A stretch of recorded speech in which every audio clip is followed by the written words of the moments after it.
कोई बताएगा chat box में कनेक्टिव टिश्यू कितने प्रकार के हैं? जल्दी, कनेक्टिव टिश्यू कितने प्रकार का है, कौन बताएगा चैट बॉक्स में? वेरी गुड रियाज। बाद बाकी मेहमान? ओके साजिद, वेरी गुड बेटा, गुड। चलो ठीक है, तीन तरीके का है ना।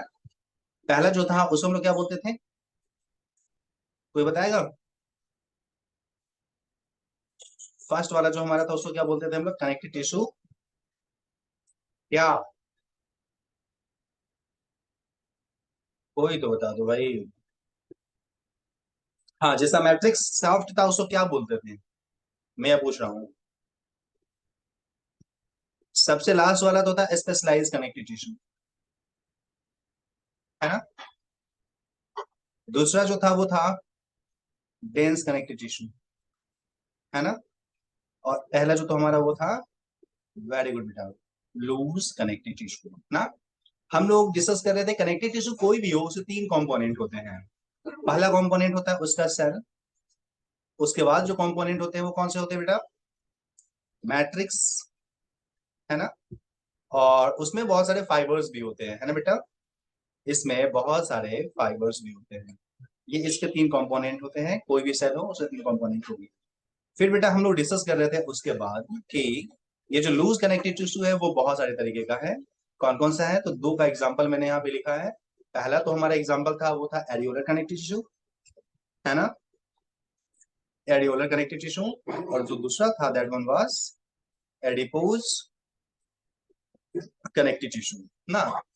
हमने डिस्कस किया था एरियोलर कनेक्टिव टिश्यू जो है उसका एक और नाम है, कोई बताएगा?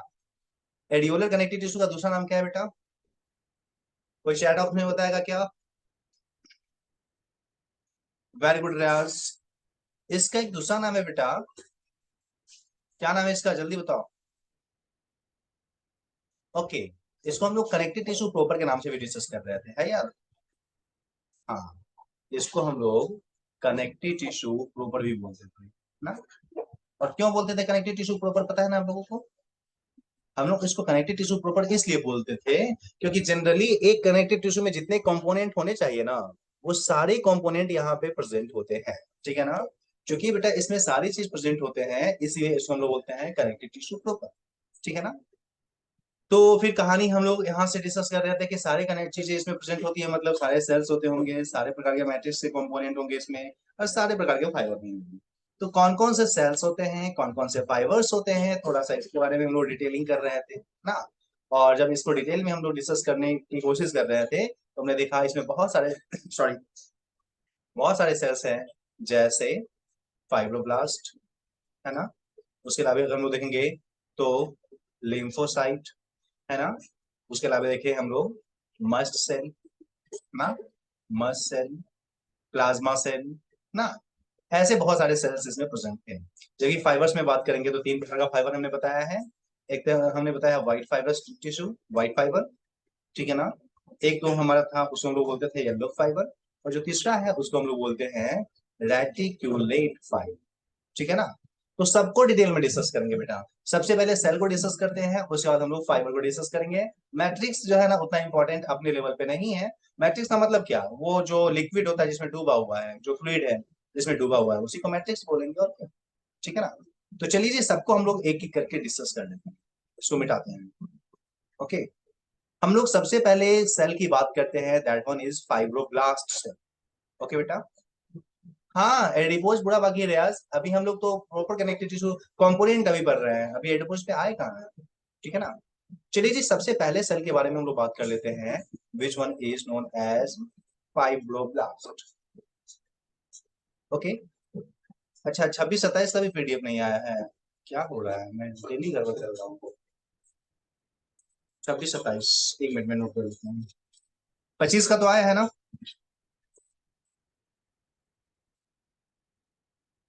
अच्छा एक बात करो ना, अगर 26 27 का नहीं है तो क्या दिक्कत है, 26 27 वाले तुम यूट्यूब के वीडियो पे जाओ, ठीक है ना।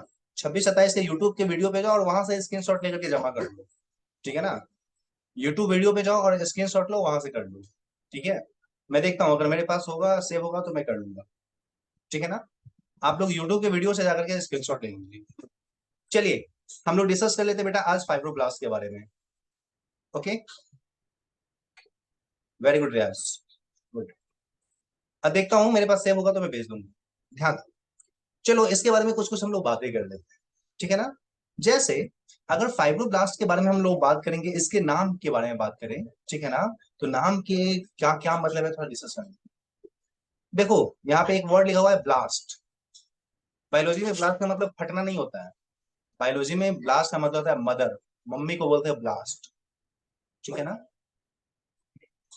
ओके, किसका मदर यहाँ पे, तो भाई साहब यहाँ पे है ये फाइबर का मदर। जो कनेक्टिव टिश्यू में फाइबर्स होते हैं, उसका जो मदर सेल होता है, that one is known as fibroblast. मतलब क्या, ये एक ऐसा सेल है जो कि फाइबर को प्रोड्यूस करने वाले सेल का मदर है। वर्ड पे ध्यान दो, ठीक है ना। ये कैसा सेल है, तो हम लोग बोल सकते हैं ये है mother of fibre producing cell, ठीक है ना, फाइबर प्रोड्यूसिंग सेल। मतलब क्या, वो सेल जो फाइबर प्रोड्यूस करता है ना, उसकी मम्मी है। जैसे एक एग्जांपल के तौर पे मैं आपको बताता हूँ, मेरा ध्यान दे, समझना मेरी। यहाँ पे ये सेल है, लेट सपोज, ठीक है ना। और इस सेल की खासियत क्या है कि ये सेल जो है अपने अंदर से फाइबर बना बना करके बाहर निकाल। चलिए जी, मैं ऐसे बना दिया यहाँ पे, ये क्या है बेटा, ये है फाइबर, ठीक है ना, ये फाइबर। ओके बेटा, तो अगर ये फाइबर है तो इस फाइबर को बनाने वाला जो सेल है वो क्या कहलाएगा, ये कहलाएगा फाइबर को बनाने वाला सेल। चलो बेटा इसका नाम लिख देते हैं, इसको हम लोग बोलेंगे फाइब्रोसाइट, या इसको हम लोग सिंपली क्या बोल सकते हैं, इसको हम लोग आ, हाँ फाइब्रोसाइट बोल सकते हैं इसको हम लोग, ठीक है ना। या बोल सकते हैं फाइबर प्रोड्यूसिंग सेल, ठीक है ना। फाइबर को प्रोड्यूस करने वाला जो सेल है, उस नाम से इसको हम लोग डिस्कस कर सकते हैं ना। लेकिन इंटरेस्टिंग चीज क्या है कि इस सेल, ये सेल बना कहां से, कहीं ना कहीं से तो ये सेल बना होगा ना बेटा। हम्म? असल में ये सेल जिससे डिवाइड होकर के निकला है, जिस सेल से ये सेल डिवाइड होकर निकला, वो कोई ना कोई सेल ही तो होगा ना। वो सेल जिससे ये डिवाइड होकर के निकला है, उस सेल को बेटा बोलते हैं हम लोग फाइब्रोब्लास्ट ना। इस सेल को हम लोग बोलेंगे क्या, फाइब्रोब्लास्ट। तो अगर आपको कोई बोले फाइब्रोब्लास्ट क्या है, तो बोलना फाइबर को बनाने वाला जो सेल है ना, वो जिस सेल से बनता है, that one cell is known as fibroblast, ठीक है ना। तो फाइब्रोब्लास्ट फाइबर नहीं बनाता है, फाइब्रोब्लास्ट सेल बनाएगा, और वो सेल जो है ना, वो असल में फाइबर का फॉर्मेशन करता है, ठीक है ना। चलो इस फाइब्रोब्लास्ट के बारे में कुछ डेटा हम लोग याद कर लेते हैं। जैसे कनेक्टिव टिश्यू में जितने भी सेल्स हैं, उस सारे सेल्स में सबसे बड़ा बड़ा सेल्स यही है, सबसे बड़ा सेल, ठीक है ना। ये लार्जेस्ट सेल है of connective tissue. Connective tissue में जितने भी सेल्स होते हैं, सारे सेल्स में सबसे बड़ा बड़ा सेल यही है। उसके साथ साथ कनेक्टिव टिश्यू में सबसे ज्यादा मात्रा में पाया जाने वाला ये सेल है, ठीक है ना। ये भी लिख लेते हैं, maximum in number among all cells. सारे सेल्स में सबसे ज्यादा मात्रा में कनेक्टिव टिश्यू में कोई पाया जाता है, तो बेटा यही सेल जो हमारा है, ठीक है ना, हम बोल सकते हैं यही सेल हमारा, ठीक है ना। चलिए उसके अलावा भी हम लोग बात कर लेते हैं। पता है बेटा, एक तो है कि ये फाइब्रोसाइट का निर्माण करता है, फाइबर को बनाने वाला जो सेल है उसका निर्माण करता है। उसके अलावे जो हमारा मैट्रिक्स है कनेक्टिव टिश्यू को, उसको भी यही फॉर्म करता है। अधिकांश पार्ट जो मैट्रिक्स का है, यही बन रहा है, ठीक है ना। तो ये भी पॉइंट लिख सकते हैं, ऑल्सो सीक्रेट्स। क्या सीक्रेट करता है, तो बोल सकते हैं मैट्रिक्स ऑफ कनेक्टिव टिश्यू। जो कनेक्टिव टिश्यू है उसका जो मैट्रिक्स है ना, उसको भी बेटा यही सीक्रेट करता है। इंटरेस्टिंगली ये पॉइंट हमें याद रखना, ठीक है ना बेटा। तो इस तरीके से ये कितना इंपॉर्टेंट है आप समझ सकते हैं ना, ये कितना इंपॉर्टेंट है ये आप इसके बारे में समझ सकते हैं, ठीक है ना। चलिए फाइब्रोब्लास्ट के बारे में हम लोग डिस्कस कर लिए। अब हम लोग इससे आगे चलते हैं सेकेंड के बारे में। फाइब्रोब्लास्ट के बाद हम लोग जो सेकेंड यहाँ पे सेल बात करने वाले हैं, दैट वन इज मैक्रोफाज। अब दूसरे सेल की बात करें, मैक्रोफाज। शब्द पे ध्यान दो, फिर आगे हम लोग बात करेंगे, ठीक है ना। पहला वर्ड है हमारा मैक्रो, मतलब बड़ा सा। माइक्रो का मतलब होता है छोटा, मैक्रो का मतलब होता है बड़ा। ना। और जो दूसरा शब्द है वो क्या है, फाज। देखो बेटा जहां पे भी फाज लिखा हुआ होगा ना, ठीक है ना। अच्छा बेटा क्या लिख रहे हो, ओनली यही सिगरेट करता है, नहीं, केवल यही सिगरेट नहीं करता है, असल में अधिकांश चीज ये सिगरेट करता है मैट्रिक्स का। वैसे सारे सेल्स मिलकर मैट्रिक्स का निर्माण करते हैं, ध्यान रखना रियाज। ओके, ध्यान दो। अगर हम लोग यहाँ पे फैज का मतलब के बारे में बात करेंगे तो फाज का मतलब होता है ईटर, खाने वाले, चबा जाने वाले, या इनगल्फर, घोट जाने वाले, ठीक है ना। कहीं भी फाज लिखा हुआ होगा तो उसका मतलब याद करना ईटर, खाने वाला, ठीक है ना। कैसा, तो मैक्रो, मैक्रो का मतलब होता है बड़ा, लार्ज, ठीक है ना, लार्ज, ठीक है ना। तो इससे क्या पता चला हम लोगों को, इसका मतलब क्या हुआ, इसका मतलब हुआ यहाँ पे ये कि ये जो सेल है ना थोड़ा बड़ा सा होता है, ठीक है ना। और ये बड़ा सा होता है, उसके साथ साथ इसकी खासियत क्या है, इसकी खासियत ये है कि बाहर में कोई भी सामान पड़ा हुआ होगा ना, फालतू, ठीक है ना। मान लो कनेक्टिव टिश्यू में कहीं से कोई फालतू चीज आ गया, ये बैक्टीरिया आ गया कहीं से, मान ये बैक्टीरिया कहीं से घूमते फिरते आ गया, हमारे लिए नुकसान पहुंचाने वाला है, ठीक है ना। तो क्या होगा, ये मैक्रोफाज जो है ना, ये जो सेल है मैक्रोफाज, चलो मैं लिख देता हूँ, ये जो मैक्रोफाज जो सेल है वो क्या करेगा, इसको बुलाएगा कि थोड़ा मेरे तरफ भी तो आओ, आओ तो इधर कोने में, और जैसे ही उधर जाएगा उसको वो घोट जाएगा, ठीक है ना। और घोट करके उसको इनगल्फ करके क्या होगा, उसको पचा देगा, उसको डाइजेस्ट कर देगा, अपने लाइसोसोम को बुला करके लाएगा, उसको मार डालेगा, ठीक है ना। और इस तरीके से वो बेटा वो जो है मर गया, है ना। तो इस तरीके से हम लोग देखें तो मैक्रोफाज एक बड़ा सा सेल है जो कि क्या करता है, वो उसको खा जाता है, ठीक है ना। तो ऐसे हम लोग लिख सकते हैं क्या, ये क्या करता है, ध्यान देना वर्ड को, यहाँ पे ये इनगल्फ कर जाता है, इनगल्फ द फॉरेन पार्टिकल्स,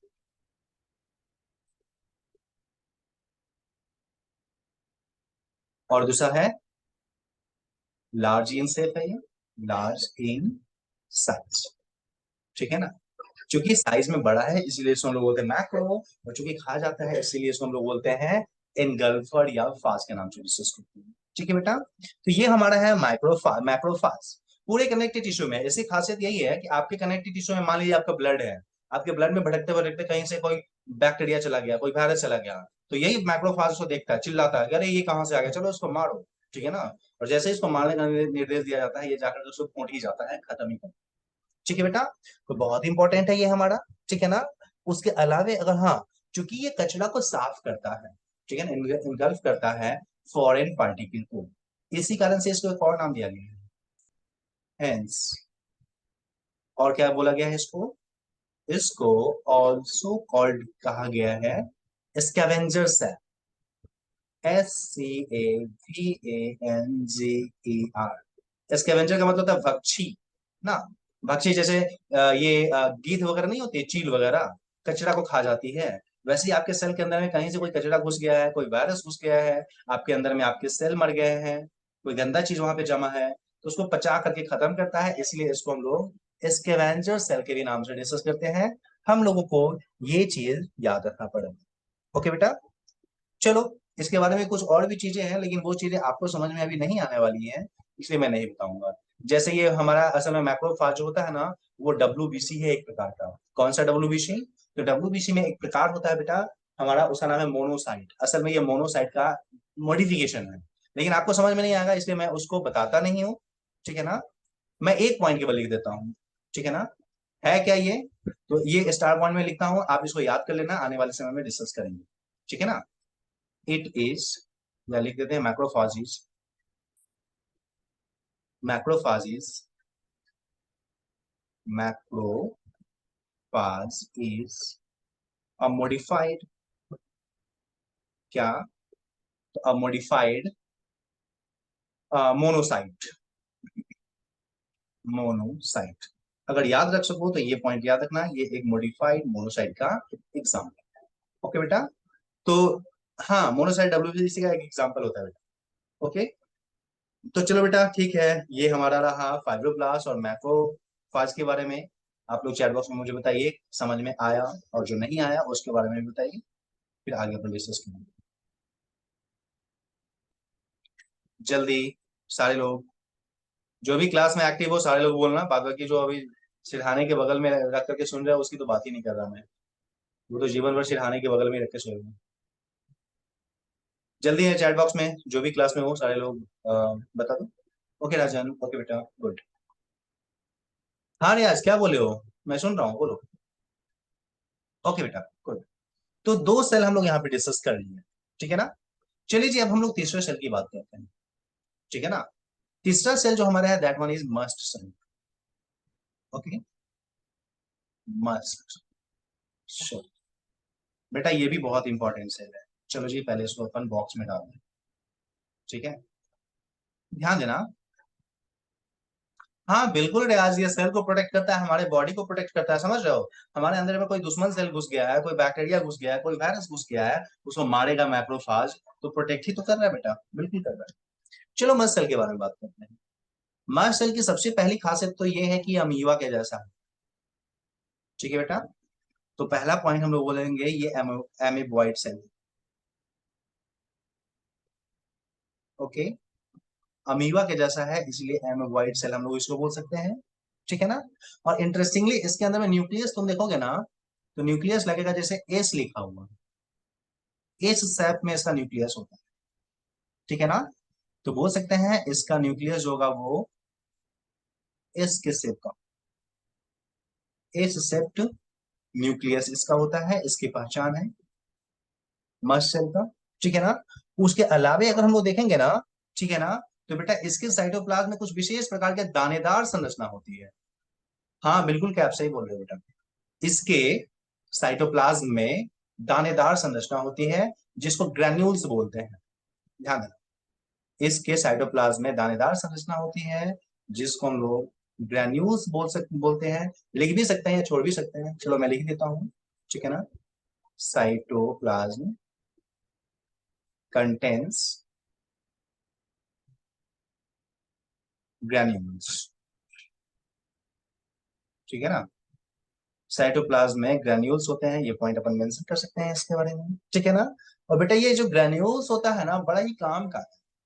असल में ये ग्रैन्यूल्स होता है ना, इसमें कुछ केमिकल्स होते हैं, ठीक है ना। ये ग्रैन्यूल्स जो है वो असल में कंटेन करता है कुछ विशेष प्रकार का केमिकल, ठीक है ना। कैसा केमिकल, तो चलिए ध्यान दीजिए। ये ग्रैन्यूल्स दो प्रकार के जनरली हो सकता है बेसिकली, वैसे तो तीन प्रकार का होता है, चलो तीनों प्रकार में बता देता हूँ। ये बेसिकली तीन प्रकार के केमिकल को रखता है। कौन कौन सा। पहला जो केमिकल होता है बेटा उसको हम लोग बोलते हैं हिस्टामिन। ओके, जो दूसरा है उसको हम लोग बोलते हैं सेरोटोनिन, और जो तीसरा है उसको हम लोग बोलते हैं हिपैरिन। ओके बेटा, तो ये तीन प्रकार के केमिकल्स यहाँ पे पाए जाएंगे। The first one is histamine, second one is serotonin, and the third one is heparin. भाई साहब ये बहुत ही इंपॉर्टेंट केमिकल है अपने बॉडी के लिए, बहुत ज्यादा इंपॉर्टेंट है, ठीक है ना। चलिए सबके बारे में कुछ कुछ पॉइंट आपको मैं बता ही दूं, ठीक है ना। हाँ रियाज, हम लोग फंक्शन पे ही तो बात कर रहे हैं, ध्यान देना। देखो हिस्टामिन जो है ना ये क्या है, चलो उसके बारे में पहले बात करेंगे, ठीक है ना। हिस्टामिन क्या है, थोड़ा सा इसके बारे में, इसके इंपॉर्टेंस के बारे में हम बात करें, ठीक है ना।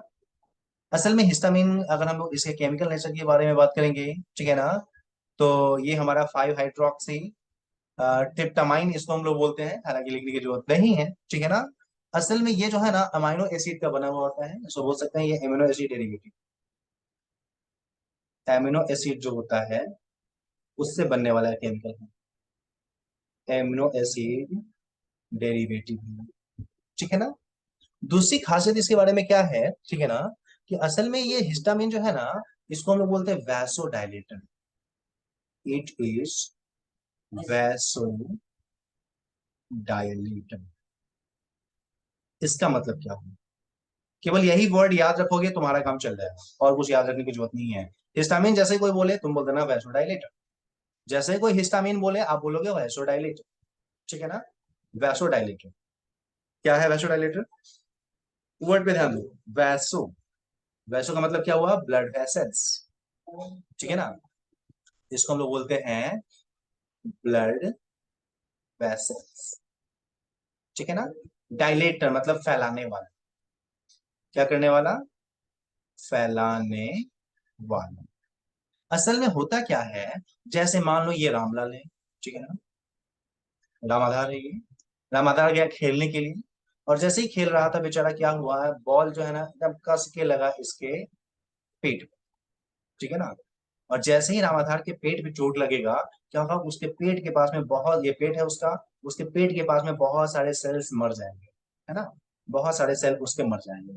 और उसके सेल्स जब मर जाएंगे बेटा, तो क्या होगा वहां पे, ध्यान देना, जैसे ही ये सेल मर जाएगा, वहां पे जो है ना इस मरा हुआ सेल को हटाना जरूरी हो जाएगा। अगर नहीं हटेगा तो क्या होगा, ये सड़ना स्टार्ट हो जाएगा, रामाधार बीमार पड़ जाएगा, रामाधार मर जाएगा बेचारा, तो दिक्कत होगी, है ना। तो इसको हटाने के लिए क्या करना होगा, जल्दी जल्दी वहां पे हमें क्या करना पड़ेगा, डब्ल्यूबीसी भेजना पड़ेगा। जल्दी जल्दी उस एरिया में मैक्रोफाज वगैरह डब्ल्यूबीसी जो है उसको भेजना पड़ेगा। वही डब्ल्यूबीसी जो जाकर के उस मरा हुआ सेल को खा पी करके वहां पे कचरा हटाए, ठीक है ना।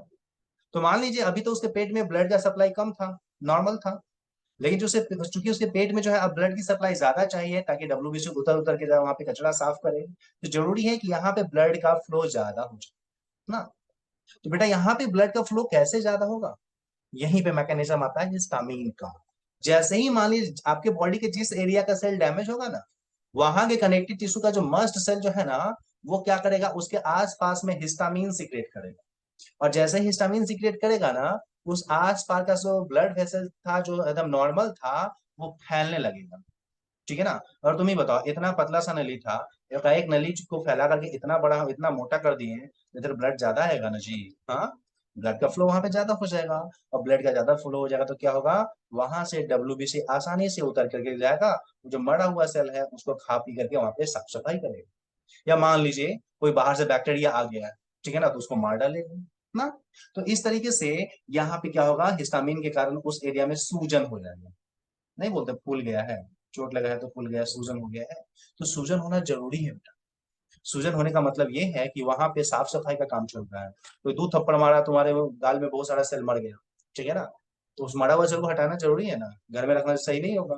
तो क्या होगा, वहां पे सूजन हो जाता है, फूल जाता है। फूलता क्यों है, क्योंकि मस्ट सेल हिस्टामिन सिक्रेट किया है, और हिस्टामिन सिक्रेट होने के कारण वहां के ब्लड वेसल जो है वो फैल गया है, ठीक है ना। इन्फ्लामेशन बोलते हैं बेटा, इन्फ्लामेशन, इन्फ्लामेशन, सूजन को बोलते हैं इन्फ्लामेशन, ठीक है ना। तो इस तरीके से हिस्टामिन जो है ना, that one is very much important cell, ठीक है ना। ये हिस्टामिन क्या करता है, आपके बॉडी में ब्लड वेसल्स को फैला करके ब्लड के फ्लो को बढ़ाने का काम करता है ना। तो हम लोग बोल सकते हैं वैसोडाइलेटर है, इस कारण से क्या करता है, हेंस क्या करता है बेटा, ये ध्यान देना, इट क्रिएट्स, इट क्रिएट्स क्या, इन्फ्लामेशन, इन्फ्लामेशन करता है ये। इन्फ्लामेशन का मतलब क्या हुआ, सूजन, ये जो है ना सूजन करने के लिए रिस्पॉन्सिबल है, इन्फ्लामेशन जो है उसके लिए रिस्पॉन्सिबल है, ठीक है ना। तो अगर कोई आपको पीट दे, ठीक है ना, और आपका मुंह हाथ एकदम फूल जाए हनुमान जी के जैसे, तो घबराना नहीं है, वो अच्छी बात है। आपके अंदर के सेल जो है ना, वो डेड सेल जो है वो साफ सफाई के दरमियान निकाल दिए जाएंगे। कोई पीट दिया और तुम्हारे बॉडी में सूजन हुआ ही नहीं, मतलब क्या, गड़बड़ है, ठीक है ना। नहीं बोलते भितरिया मार मारा है, मुंह हाथ फूला नहीं है, लेकिन वो आदमी बहुत बीमार हो गया है ना। तो भितरिया मार का मतलब क्या होता है, हिस्टामिन आपका काम नहीं करता, अंदर में लगा है, सूजन वूजन नहीं हुई। चलो, हिस्टामिन के आगे हम लोग चलते हैं, ठीक है ना। अब हम लोग चलते हैं सेरोटोनिन के बारे में, ठीक है बेटा। अब हम लोग सेरोटोनिन की बात करते हैं, ठीक है ना। चलो ध्यान देना सेरोटोनिन के बारे में, ठीक है ना। ये जो सेरोटोनिन हमारा है बेटा, ध्यान देना, सेरोटोनिन जो है ना, जस्ट हमारा हिस्टामिन का उल्टा है। अब तुम ही बताओ, रामाधार का जो है पेट, उस पे चोट लगा, मारा कोई डंडा से, ठीक है ना, और उसका पेट जो है वो चोट लगा, वहां पे ब्लड वेसल्स का फ्लो ज्यादा हो गया, ठीक है ना। ब्लड वेसल्स पहले कैसे था, ध्यान देना, वेसल्स पहले उसके पेट में ऐसे सीधे सीधे था, ठीक है ना, डंडा मारा, यहाँ का मस्त सेल जो है हिस्टामिन सीक्रेट किया, और उस हिस्टामिन के कारण वो इस तरीके से फैल गया उसका ब्लड वेसल्स, ठीक है ना। चलिए जी, उसका ब्लड वेसल्स फैल गया, लेकिन क्या ये ब्लड वेसल्स हमेशा फैला रहेगा, अगर हमेशा फैला रहेगा तो हमेशा ब्लड इधर डब्ल्यूबीसी इधर आएगा, और हमेशा आएगा तो एक समय के बाद क्या होगा कि सारा का सारा जो डेड सेल है वो तो खा गया, अब अपने सेल पे भी अटैक कर देगा, अपने लिए हानिकारक हो जाए। तो जरूरी है कि जब काम हो जाए, उस ब्लड वेसल्स को फिर से वापस में अपने स्थिति में ला दिया जाए, फिर से पिचका करके उसको कॉन्स्ट्रिक्ट करके फिर से अपने मतलब जो रंग रूप है उसमें ला दिया जाए, है ना। तो जैसे हिस्टामिन फैलाया है वैसे ही मस्ट सेल को ही ये दायित्व दिया जाएगा कि भाई तुम फैलाए हो, तुम हिस्टामिन बना करके फैलाए हो तो तुम ही सिकुड़ाओ ना। वही होता है, जैसे हमारा मस्ट सेल दे करके मस्ट सेल यहाँ पे हिस्टामिन निकाल करके फैलाया है, जस्ट उसका उल्टा अब क्या होने वाला है, सेरोटोनिन निकालने लगे, ठीक है ना। अब ये सेरोटोनिन क्या करेगा, जो फुलाया है उसको पचकाएगा ना। तो बेटा क्या होगा, ये भी एमाइनो एसिड डेरिवेटिव है, इसके बारे में मैं लिख दूं, ये भी एमिनो एसिड डेरिवेटिव है। ओके, काम क्या है इसका, ध्यान दें। इसका काम है जस्ट उसका उल्टा, वो डायलेटर था, ये constrictor, it is vaso constrictor. Constrictor का मतलब क्या होता है, पकड़ के दबा देना या पचका देना, ठीक है ना। वो वैसो डायलेटर था बेटा, and this one is vaso constrictor, ठीक है ना। तो वैसे ही याद रखना है यहाँ पे, ध्यान देना, मैं लिख देता हूँ, ठीक है ना। वैसो का मतलब होता है ब्लड वेसल्स, है ना, ब्लड वेसल्स। कॉन्स्टेंट का मतलब पचकाने वाला या दबाने वाला, दबाने वाला ना। और चूंकि ये हमारा वैसो कॉन्स्ट्रिक्टर है, इसी कारण से वन मिनट, सॉरी बेटा, हाँ, चूंकि ये हमारा जो है वैसो कॉन्स्ट्रिक्टर है उसकी पचका देता है, इसलिए इसको एक और नाम से जानते हैं, यह है हम बोल सकते हैं हैंस। ये क्या करता है, ये इन्फ्लामेशन को रोकता है, ठीक है ना, इट प्रिवेंट्स इन्फ्लामेशन, है ना, ये इन्फ्लामेशन को रोकता है। और अगर इन्फ्लामेशन को रोकता है तो क्या बोलेंगे, इन्फ्लामेशन का उल्टा है सूजन का उल्टा है, सूजन कम करने के लिए रिस्पॉन्सिबल है, इसलिए इसको हम लोग बोलते हैं ये क्या है, तो ये एंटी इन्फ्लामेटरी है, इन्फ्लामेशन को कम करने वाला है, that is why it is known as anti inflammatory drugs, ठीक है ना। वहां पे ब्लड वेसल्स को मस्ट सेल फैला रहा था, वही मस्ट सेल जो है सेरोटोनिन को सिक्रेट करके उसको पिसका रहा है। ओके बेटा, तो सेरोटोनिन और हिस्टामिन का जो फंक्शन है वो बेटा क्लियर हुआ सबको अच्छे से, बताना मुझे जल्दी से, सारे लोग जल्दी से चैट बॉक्स में बताओ। ओके बेटा, वेरी गुड, चलो ये पेज नंबर 2, और आज हुआ 29 जुलाई। ओके जी, वेरी गुड। आदिल भाई साहब को यूट्यूब चैनल का नाम पता नहीं है, कोई बता दो भाई नाम उसको। आदिल भैया तो और हमारे महान है,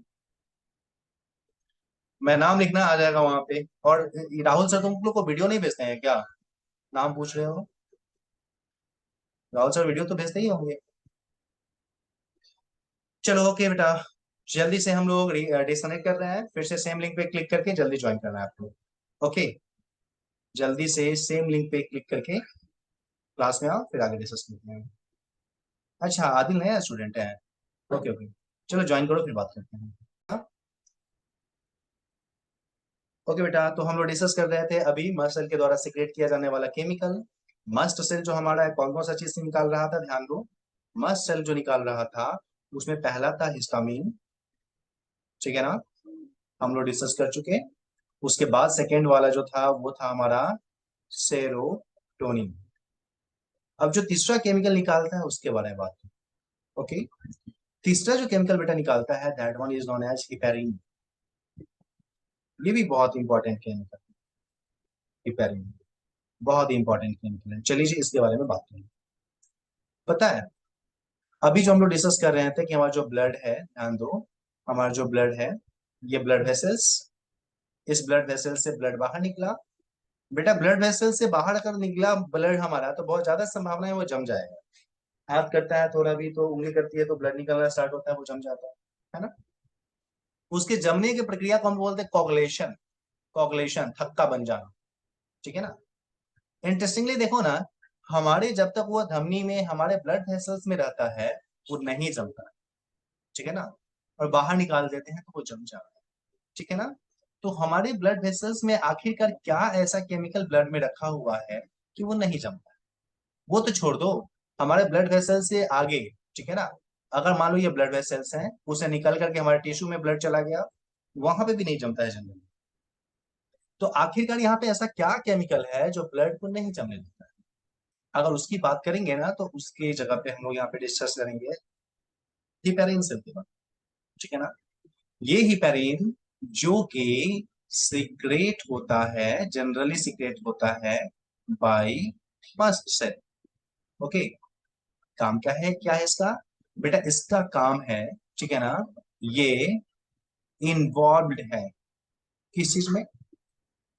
तो बोल सकते हैं as anti coagulant, as anti coagulant.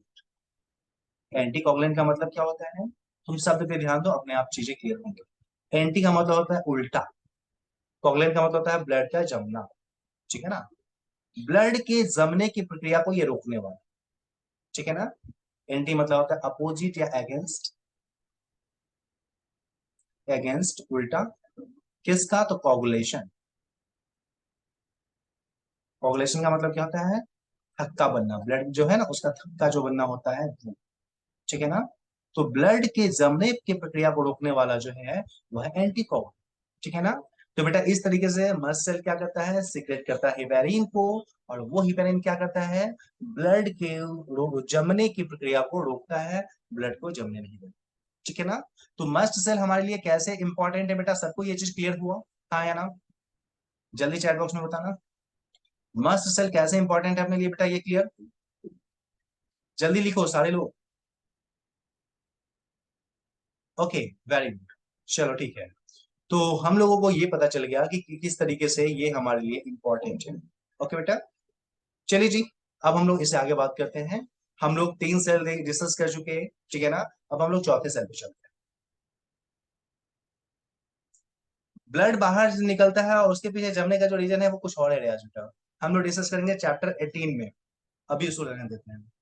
चलो, अब हम लोग डिस्कस करते हैं एडिपोज टिश्यू के बारे में, एडिपोज सेल के बारे में, सॉरी। नेक्स्ट जो हमारा सेल है that one is known as adipose cell. Okay. हम लोग अब एडिपोज सेल के बारे में डिस्कस करते हैं। ठीक है ना। देखो, ये जो एडिपोज सेल है, अगर उसके शेप की बात करें ना हम लोग, तो जैसे अंडा नहीं होता है, उसके जैसा इसका आकार होगा। कुछ ओवम होता है इस तरीके से, अंडाकार होगा। ठीक है ना। तो चलिए जी, पहला पॉइंट लिख लेते हैं, इसका ओवल शेप होता है। ओके बेटा। हाँ। चलो, उसके अलावा इसका इंपॉर्टेंस क्या है, ध्यान।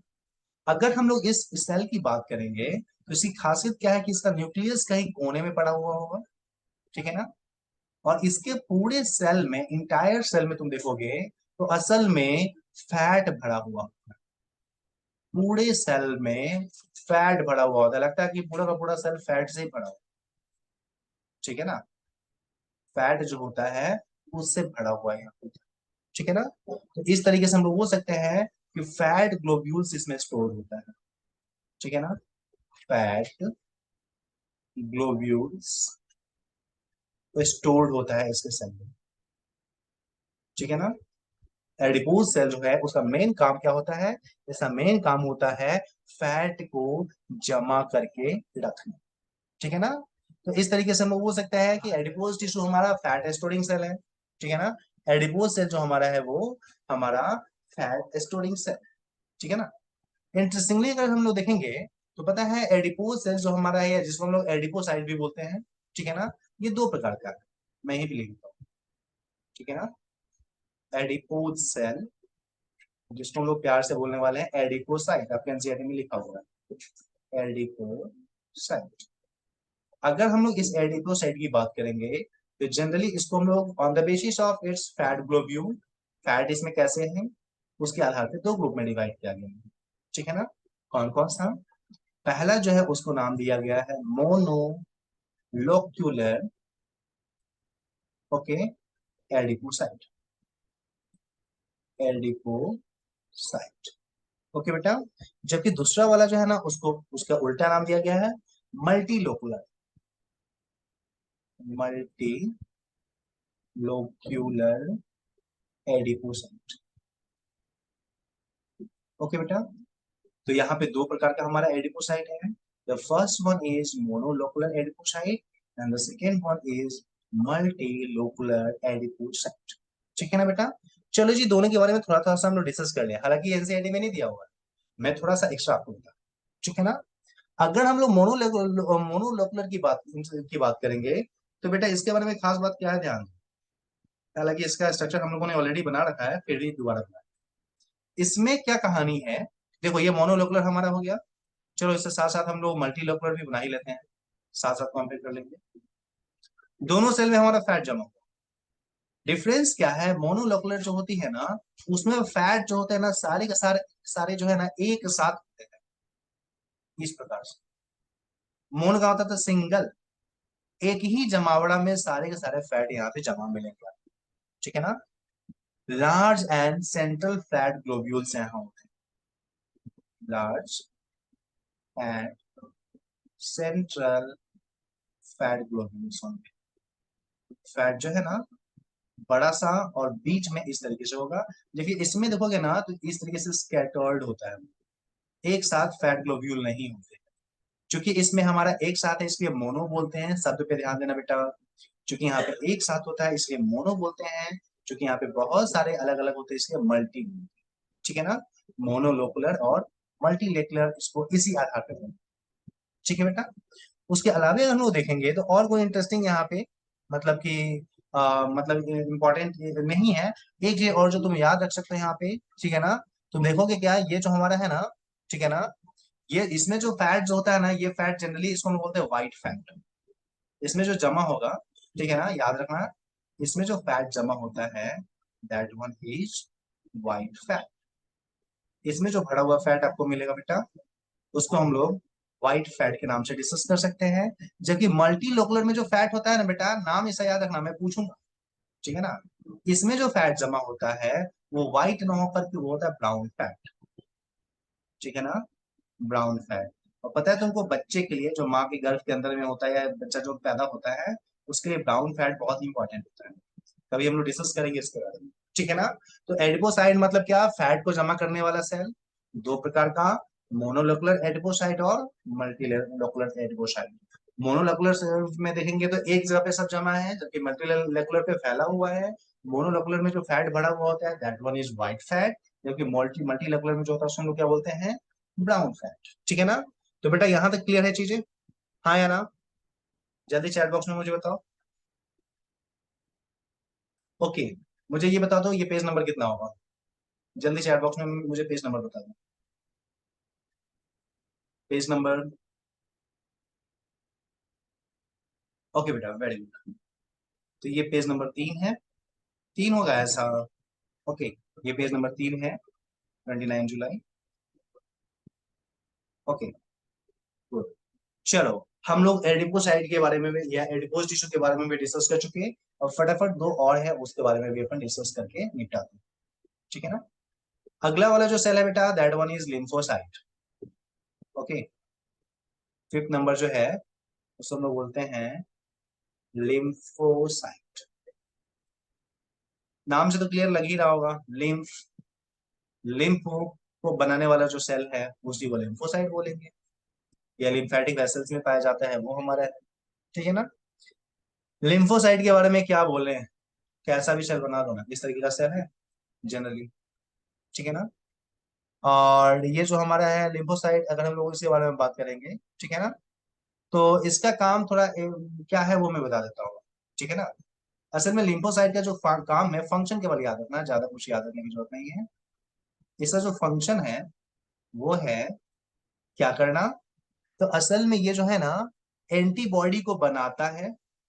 एंटीबॉडी नाम का केमिकल, एंटीबॉडी का प्रोडक्शन करेगा और उसको सिक्रेट करेगा। ठीक है ना?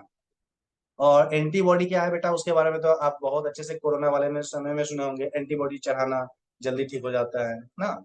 एंटीबॉडी नहीं बना इसलिए वो जल्दी जल्दी बीमार हो रहा है। एंटीबॉडी क्या है वो अलग सब्जेक्ट है, आने वाले समय में हम उसको डिस्कस करेंगे। ठीक है ना? तो लिम्फोसाइट में, और बेसिकली लिम्फोसाइट में कौन सा लिम्फोसाइट बनाता है ये एंटीबॉडी, तो तुम याद कर सकते हो लिम्फोसाइट में भी एक स्पेशल लिम्फोसाइट होता है जिसको हम लोग बोलते हैं बी लिम्फोसाइट। बी लिम्फोसाइट, वो बनाता है, ठीक है ना। और याद कर सकते हो तो कर लेना, नहीं तो छोड़ सकते हो अपना, ठीक है ना। तो ये हमारा लिम्फोसाइट है, 5th नंबर। लिम्फोसाइट से आगे हम लोग चलते हैं। बेटा लिम्फोसाइट के बारे में डिटेल में डिस्कस करने वाले हैं आने वाले समय में, अभी मैं नहीं बता रहा, अभी केवल नाम बता रहा हूँ, ठीक है ना। इसके बाद जो नेक्स्ट है, that one is known as plasma cell. अगला जो सेल है वो हमारा प्लाज्मा सेल।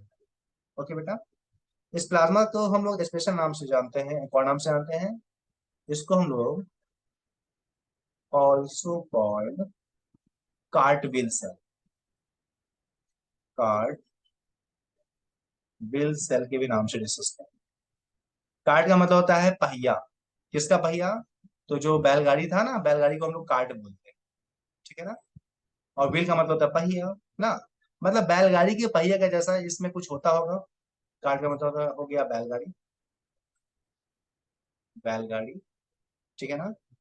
और व्हील का मतलब हो गया पहिया, बैलगाड़ी के पहिए के जैसा कुछ इसमें क्या है। तो चलिए जी हम लोग देख लेते हैं क्या है बैलगाड़ी के पहिए के जैसा। असल में इसमें देखोगे ना, इसका जो न्यूक्लियस होता है वो बैलगाड़ी के पहिए के जैसा दिखता है माइक्रोस्कोप में, इसलिए इसको हम लोग कार्टविल सेल के नाम से डिस्कस करते हैं, ठीक है ना।